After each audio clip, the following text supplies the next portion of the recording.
tugas kita itu bukan untuk orang berubah, bukan. Karena yang merubah itu hanya Allah Subhanahu wa taala. Tugas dan fungsi kita hanya menyampaikan sesuatu yang membuat orang untuk menjadi berubah. Itu aja. Makanya dalam dakwah itu perlu ada 4 yang sudah saya sampaikan. Pertama D, 2 U, yang ketiga I, yang keempat T, yang disingkat dengan duit.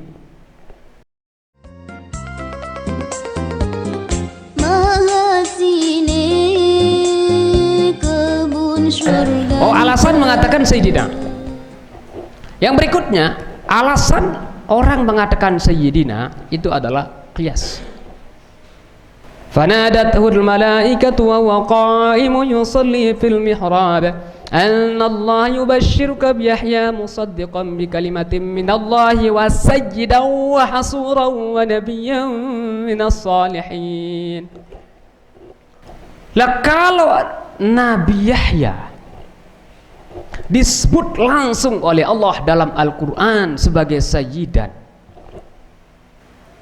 sementara ulama mengatakan Nabi besar Muhammad SAW itu adalah Nabi yang paling mulia, termasuk dibandingkan dengan Nabi Yahya. Sebenarnya bukan kita membandingkan Nabi-Nabi ya, kurang bagus ya, cuma Al-Quran sendiri juga ya menyebut bahwa ada kelebihan-kelebihan yang diberikan kepada yang Nabi yang satu dari yang lain.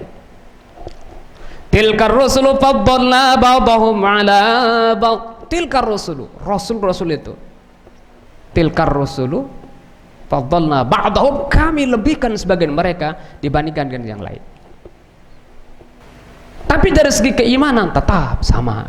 La nufarriqu baina ahadim minhum, kami tidak membedakan antara seorang pun di antara mereka nabi. Dari segi apa? Dari segi keimanan.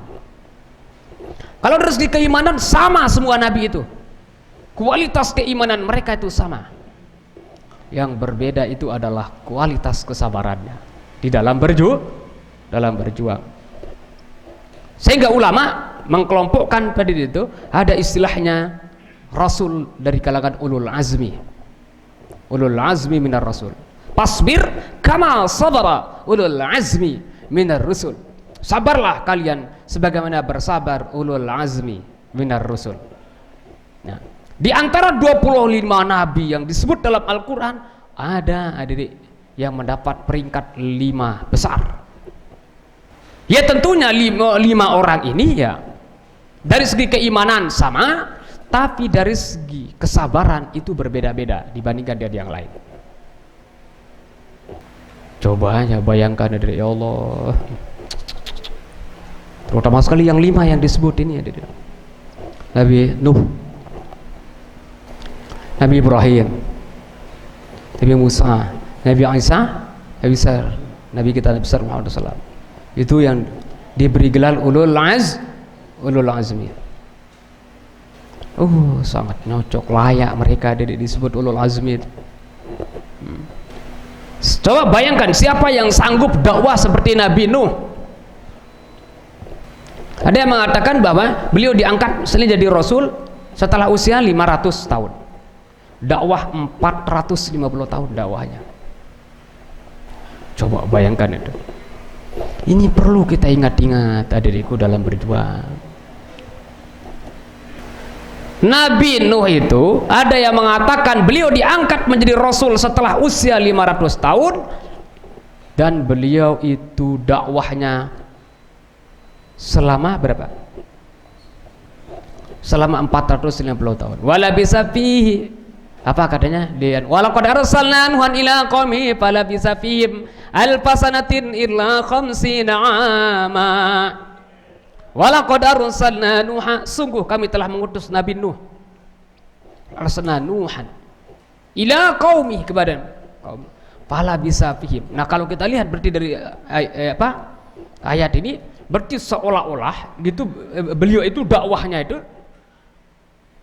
900 tahun.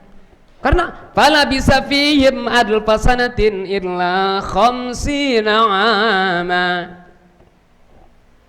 Fala bisa fihim, kemudian Nabi Nuh tinggal di kaum mereka di kaumnya itu. Alfasanatin 1000 tahun illa khamsina ama, kecuali 50 tahun. Nah, kalau kita misalnya pakai ini, Nabi Nuh berdakwah selama 950 tahun.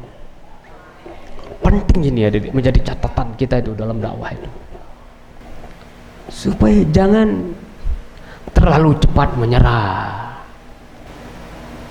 Berarti nyocok jadi penjuang. Cepat-cepat menyerah. Lelah kanak-kanak. Teman-teman ini bandel-bandel luar biasa. 950 tahun Nabi Nuh itu dakwah dari itu. Dakwahnya bukan kayak kita. Kita ini kan lebih banyak nyantainya. Kalau Nabi Nuh apa? Dakwahnya bagaimana? Qala rabbi inni da'awtu qaumi lailan wa nahara. Hei, ya Rabbi, wahai Tuhanku, inni da'awtu qaumi, aku dakwah kepada kaum itu lailan wa nahara, siang dan malam. Falam yazidhum illa firara. Tidak ada yang menambah mereka itu, tidak ada yang, artinya perkembangannya tidak ada, kecuali hanya melarikan diri aja. Dakwah melarikan diri, dakwah saat orang diceramahin malah melarikan diri. Berat. Nyocok benggelar, lazmi. Itu apa ya gelar? Baru nakal batur rezeki, wah milih terarut terus. Mana itu? Allah tabarakallah.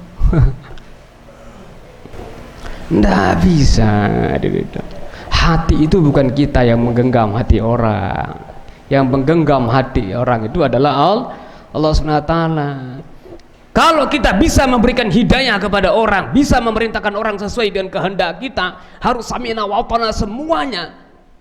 Ya tentunya yang paling pantas, paling tepat untuk ditaati oleh seluruh orang itu adalah Rasulullah Sallallahu Alaihi Wasallam, para nabi. Tapi tidak ada. Coba bayangkan itu, 950 tahun itu berdakwah. Ada yang mengatakan yang ikut dalam perahu itu dari kalangan manusia cuma hanya 80 orang. Itu yang ikut. Yang 80 inilah menjadi cikal bakal daripada manusia setelah itu, karena ditenggelamkan mereka semua. Terus anaknya enggak juga ngikut beliau. Ya bunayya arkam ma'ana wa la takum ma'al kafirin. Ya bunayya, wahai anakku, irkam ma'ana, silakan naiklah bersamaku ke dalam perahu. Wala takum ma'al kafirin, jangan engkau bersama orang-orang yang kafir. Apa kata anaknya? Qala sawi ila jabali ya'simuni minal ma'. Oh enggak, abah katanya itu. Sawi ila jabalin, saya akan menuju kepada gunung itu. Hatta ya'simuni minal ma', sehingga aku selamat daripada air, katanya. Ya'simuni minal ma', sehingga aku selamat daripada air. Tapi tak bisa. Wa hala bainahumal mawju fakana minal muraqin.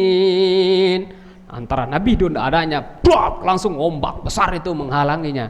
Fakana minal muraqin. Nah, jadilah dia itu Kan'an, putra Nabi Nuh sendiri itu tenggelam. Ini perjuangan para nabi. Terus istrinya, coba bayangkan, istri Nabi Nuh, istri Nabi Lut, tidak mengikuti suaminya. Mungkin santri berpikir, angkat merarikan jadengan saya. Kenapa nikah dengan orang yang seperti itu? Kan katanya, al-tayyibatu lit-tayyibin wat-tayyibuna lit-tayyibat, al-khabisuna lil-khabisatu lil-khabisina wal-khabisuna lil-khabisat. Yang baik pasangannya yang baik. Yang khabis, yang kotor, yang jelek pasangannya yang pasangan jelek. Kok Nabi Nuh? Gimana ya Nabi Nuh? Pasangannya likulli syai'in istisna. Segala sesuatu itu ada pengecualian. Di sini dikecualikan tadi untuk menguji bagaimana Nabi Nuh itu kesabaran yang luar biasa. Nabi Nuh itu walaupun anaknya tidak menerimanya, istrinya tidak menerimanya, tidak menjadi alasan untuk berhenti dakwah. Ini yang penting kita sebagai dai. Karena banyak orang terjebak oleh setan itu. Dai itu banyak terjebak oleh setan. Kenapa saya mengatakan terjebak? Di saat mereka tidak mampu memerintahkan anaknya, tidak mampu untuk menundukkan istrinya, berhenti dakwah.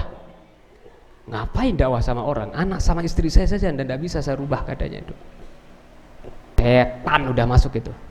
Si penter, profesor, doktor, asyaitonir rajim la'anahullah najis dia. Arah doa ngunin bisik-bisik dia. Kita dibisikkan kenapa harus dakwah? Anak sendiri tidak mampu dirubah, istri sendiri tidak mampu dirubah, masyarakat tidak mampu dirubah. Ngapain dakwah? Bisikan setan. Akhirnya tidak dakwah. Kenapa setan itu gigihnya menggoda orang untuk supaya terhalang atau menghalangi orang dakwah? Ya kalau banyak orang dakwah itu ya enggak, setan kan saingannya jadinya kan. Kita menuju kepada menyeru menuju jalan Allah, sementara mereka yang menyeru menuju jalan iblis kan gitu. Saingan kan menghalangi itu dengan berbagai macam cara. Makanya ini termasuk kita itu adalah saingan-saingan setan itu. Ini dah kelihatan nih saingan-saingan setan semua ini. Banyak orang yang seperti itu berhenti dakwah karena merasa malu. Dia tidak bisa merubah anak dan istrinya sendiri. Perlu kita ingat yang namanya hidayatul ma'unah, hidayah orang untuk melakukan ketaatan itu bukan ada di tangan kita. Kita hanya wa ma'alaina illa balagh. Tidak ada kewajiban kita, hanya sebatas menyampaikan. Ini harus diingat ini. Tugas kita itu bukan untuk orang berubah, bukan. Karena yang berubah itu hanya Allah Subhanahu wa taala. Tugas dan fungsi kita hanya menyampaikan sesuatu yang membuat orang untuk menjadi berubah. Itu aja. Melakukan sesuatu yang membuat orang untuk menjadi berubah. Mengucapkan sesuatu yang membuat orang itu untuk menjadi berubah. Memiliki pola pikir atau berpikir bagaimana caranya orang itu untuk berubah. Tapi urusan perubahan itu bukan di kita. Yang menentukan perubahan itu adalah Allah Subhanahu wa taala. Makanya dalam dakwah itu perlu ada 4 yang sudah saya sampaikan. Pertama D, 2 U, yang ketiga I, yang keempat T, yang disingkat dengan duit. D, pertama doa. Serahkan itu kepada Allah Subhanahu wa taala. Hanya yang mampu untuk merubah orang itu hanya Allah Subhanahu wa taala. Bila perlu ingat dia itu dalam sujud kita supaya orang itu berubah. Bila bertulis namanya setiap kita doa, ingat sertakan orang itu supaya berubah. Doa. Yang kedua, usaha. Kita berusaha baik dengan pemikiran kita, dengan ucapan kita, dengan perbuatan kita, bagaimana caranya orang itu untuk berubah. Kemudian I, pakai ilmu. I itu ilmu. Kita pelajari teori-teori bagaimana. Kalau orang ini cara menghadapinya bagaimana. Kalau seperti ini bagaimana. Itu I. Perlu ilmu.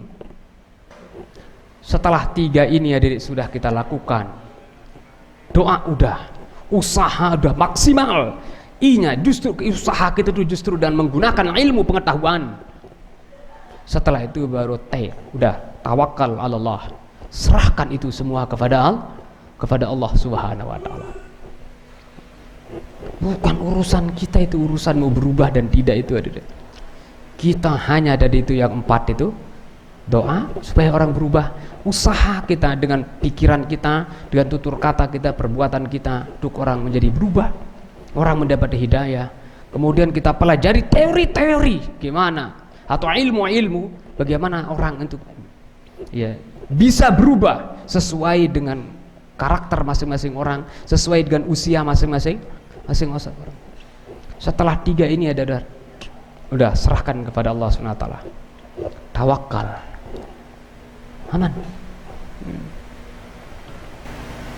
Supaya kita itu jangan terlalu apa ya istilahnya itu, terlalu bersedih ya. Wajar ya, wajar di saat dari keluarga kita sendiri, di saat orang-orang yang terdekat dengan diri kita sendiri tidak bisa berubah, wajar. Artinya perasaan susah itu, tapi jangan sampai kesusahan itu nauzubillahi min zalik, justru itu yang menjadi penghalang kita untuk maju untuk berdakwah. Makanya Rasulullah kan di saat pamannya sendiri yang merawat beliau, justru yang melindungi beliau di saat dakwah, pamannya sendiri yakni Abu Thalib tidak masuk Islam. Di saat menghembuskan napasnya yang terakhir tidak mengucapkan kalimat syahadatain, 2 kalimat syahadat, sehingga Rasulullah itu bersedih. Akhirnya ditegur Allah SWT, innaka la tahdi man ahbabta walakin Allah yahdi man yasha. Innaka, sungguh benar-benar wahai Muhammad, engkau itu la tahdi man ahbabta, tidak bisa engkau memberikan namanya hidayah ma'unah kepada siapa engkau cintai, walakin Allah yahdi man yasha, akan tetapi sungguhnya Allah memberikan hidayah ma'unah itu kepada siapa yang dikehendaki. Ikrimah anaknya Abu Jahal menjadi mujahidul Islam. Ini pamannya Rasulullah justru malah pas meninggal dunia malah tidak mengucapkan 2 kalimat syahadat. Artinya apa? Dia wa ma alaina illal balagh. Tidak ada kewajiban kita, hanya sekedar untuk balagh, menyampaikan, mubinun, menjelaskan. Ini kenapa saya sampaikan ini pengalaman ya. Saya banyak teman-teman yang saya temukan tadi itu minder untuk dakwah karena merasa tidak mampu untuk merubah keluarganya, tidak mampu untuk merubah masyarakatnya dan sebagainya.